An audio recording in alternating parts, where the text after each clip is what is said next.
Welcome back. It's good to have a chance to talk with you again.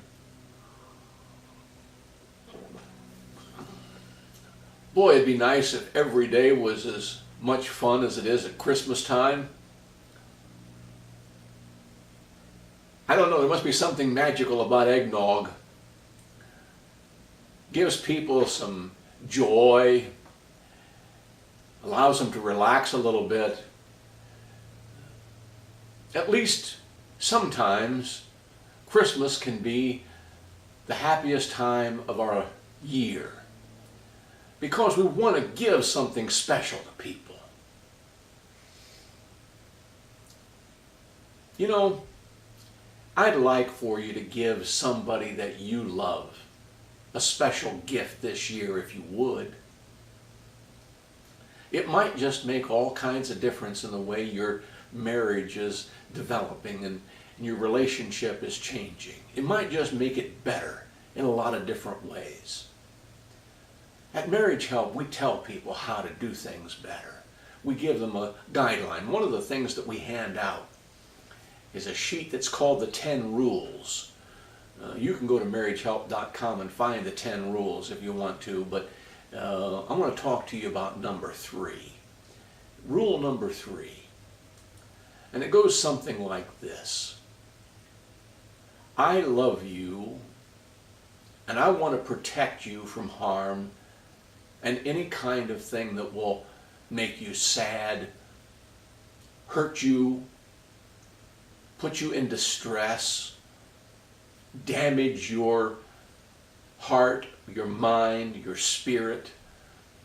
I want to keep you from feeling used and abused and ridiculed. And most of the time that comes from our marriage partner. So this year I'm going to make you a promise. I'm going to give you the gift to promise you that during these days I am going to protect you from any kind of harm and danger. Boy, that'd be something, wouldn't it? We've got several days until Christmas and several days after. Families getting together, all kinds of things going on. Wouldn't it be grand to have the memory of that time without ugliness and without pain? Let me explain how we do this. Everybody has things that we're uncomfortable with. Everybody has memories. Everybody has a little bit of guilt in their mind or in their heart. They have things they're embarrassed about. They have things that they don't feel good about. There are things about life that happen we don't need to be reminded of. But you know what happens? When we get into a disagreement or there's tension between us and there's a little bit of a struggle going on, one of the very first things that happen is we bring that stuff up that we know our marriage partner doesn't really enjoy talking about, and we throw it out on the table in front of them. Sometimes it's just with the intention of saying, you think you're pretty hot? Let me tell you, you're not. Sometimes it's in an effort to win an argument. Sometimes it's just to make a point. Give somebody the gouge. I remember what you did. I know what you did last year this time. I remember all those things you did or didn't do. In my case, it was what I didn't do. I was not a very good gift giver back in the beginning of our marriage. And it was sometime after we were married I realized I was actually causing my wife a great deal of distress because I didn't know how much she really needed to have those words that are written on the cards and the gifts and the things to express how much I loved her. And I hadn't been doing it. I was sort of dense, I guess. Let me tell you a story. I'm going to illustrate this with a story. I once had a couple that was getting married. They were older. They had some life under their belt. And anybody that has a history has got certain things they don't feel too good about. Mistakes that are made or issues that should have been put away long ago. But they're still there, hiding away in our memories, hidden away in that secret closet in our heart. When we, have company over, we push them all back in the closet and try and close the door so nobody remembers that stuff. Well, they wanted to get married, and it was a good thing. It was the right thing to do. And it was going to be a good relationship. I believe that. They asked if they could have me do the wedding ceremony, and I said, "Oh yes, I'll gladly perform the ceremony for you on one condition: that you allow me to take you through the premarital counseling where we teach you how to do things better as you build your relationship together."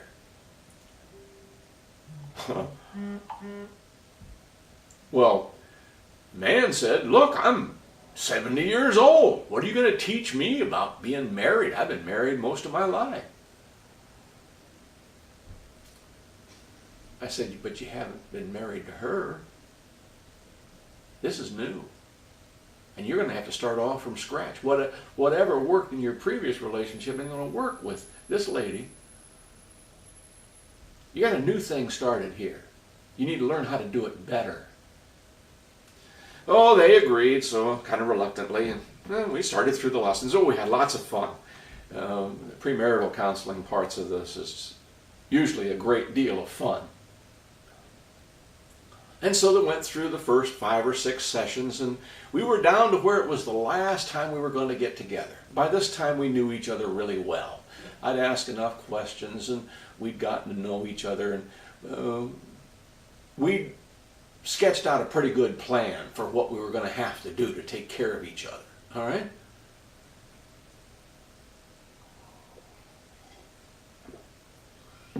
We'd gone through the 10 rules. We'd explained what each one meant. And now it was time for the last session. And I have a little thing I do with people. I tell them ahead of time that on this last section, this last time we're together, I'm going to try and get you in an argument.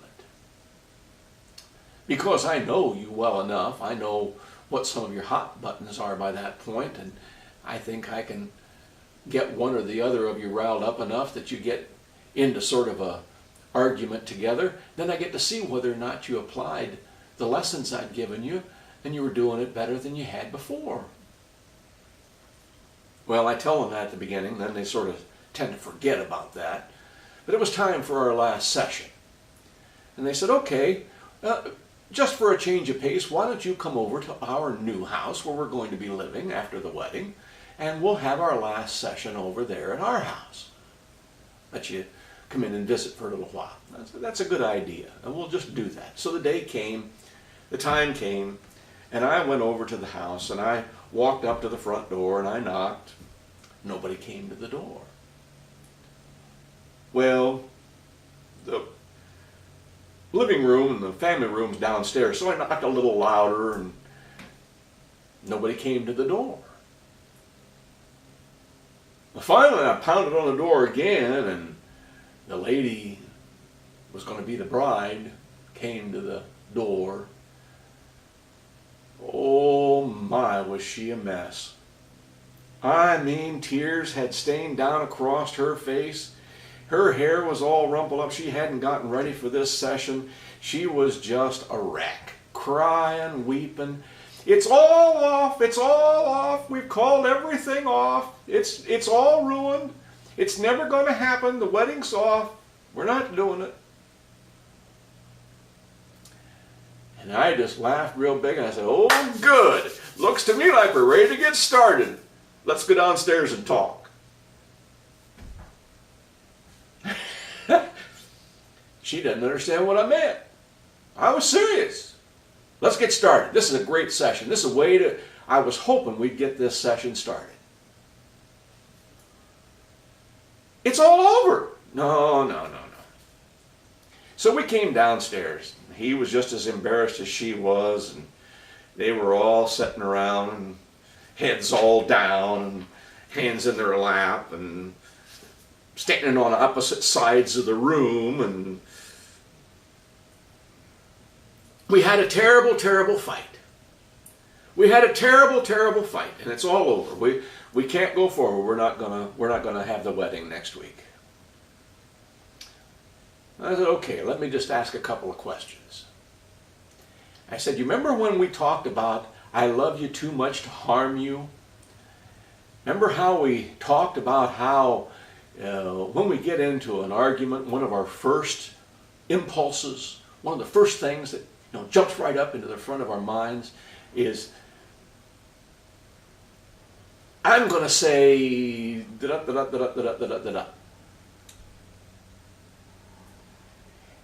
You didn't tell her those things that we said we were never ever going to speak out loud again, did you? You didn't really say those things out loud, did you? Oh, he hung his head. He said, well, it was the first thing out of my mouth. It just sort of popped out. Just threw it right out there. And I turned to her and I said, remember when we did that session and we promised each other that we weren't ever going to say this specific set of words, accusations, and charges? We were never going to, and you told me that was no problem. Back on that first session, it would be easy just to stay away from that subject, to stay away from those words, to stay away from those harmful things. But when you actually get into the argument, it's awful easy to drift right back to it. You didn't say those things we said we were never ever going to say out loud, would you? And she hung her head and the tears started to flow again, and she said, it was the first thing I told him. The first thing I blurted out.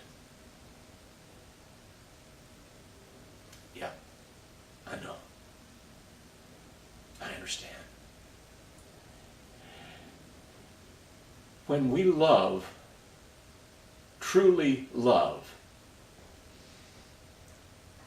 people open their hearts, they open their emotions, they open their spirits,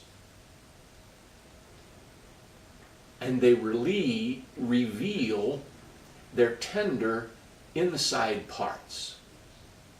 Now you can draw yourself together like a porcupine does when he's under attack, and you can keep your quills pulled out so that anybody that approaches is going to get stuck, all right?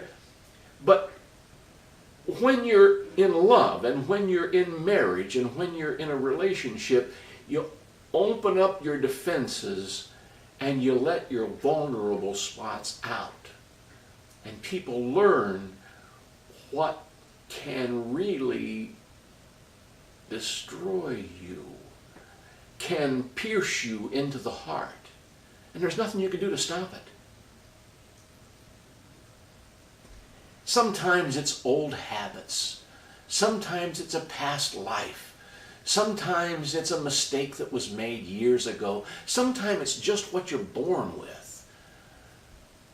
Men struggle with feeling strong enough, smart enough, courageous enough to do what needs to be done. And they just don't like being called idiots. They don't like to have their mistakes put on display. And people who do that and go back through and recite all of their failures and rehearse again all of the things that we've said or done or not done to let our spouses down, that doesn't do any good. It just destroys the person we're in love with. And women are always talking about the things that concern them the most. And if husbands start to threaten and slam the door and say, if you don't straighten up, I'm out of here and I'm never coming back and I don't want to be a part of this thing and you make me miserable and there's nothing here for me anymore. If you don't act any better than that, I'm just going to walk out of here and you're going to be on your own. Well, that's the very thing that our wives are most afraid of. I got a lot more people treat me better than you do, so I'll just go find a different place to show my affection. Well, that's what they're afraid of. That hits them right where they're most vulnerable. Man, you can't do that. And rule number 3, the reason we make that a rule, is we know inside of us what those hurtful things are. Those are those little weapons that we lob when we want to get the greatest impact. Those are those things that we throw. They're like punches right up to the cheekbone. Oh! And we know that they're effective in inflicting pain on another person. By the time we had gotten a few minutes into the session and they'd realized that they'd fallen into the same trap, they were prone to the same mistakes that they'd made before. And we realized the importance of why rule number 3 was made. And that they agreed to it again. And they recommitted themselves to not harming each other in those ways. The marriage went on just as it had been scheduled. And life went on with all of its hope. Did it mean they never fought again? No. But you know what? I don't think they ever said those things to each other again. I think once was enough to prove the value of what that rule really meant. They lived a good long time together. And while they're both gone now, they had a good marriage. And they remembered number 3. If you want to have a Christmas filled with joy and not anger, you want to have happiness, togetherness, a sense of fellowship, a sense of communion, a sense of real connection to the other, you gotta remember, you cannot inflict damage to your marriage partner in the places where they're most vulnerable, or you blow the whole thing. You make it hard to trust you again. You prove by your actions that you're more interested in making yourself feel good by throwing those punches, those verbal punches, those emotional knockout blows, than you really are about taking care of the needs of the other person. Love each other. Jesus said, as I have loved you. You know what? Jesus never threw up the disciples' mistakes that they'd made at the beginning to their face. He never reminded of all their misjudgments and their misdeeds. That's not a loving thing to do. He said, love as I have loved you. Once past mistakes are forgiven, they are to be remembered no more. Remembered no more. But I do remember. Yeah, but if you do remember them, don't bring them up again. They're gone.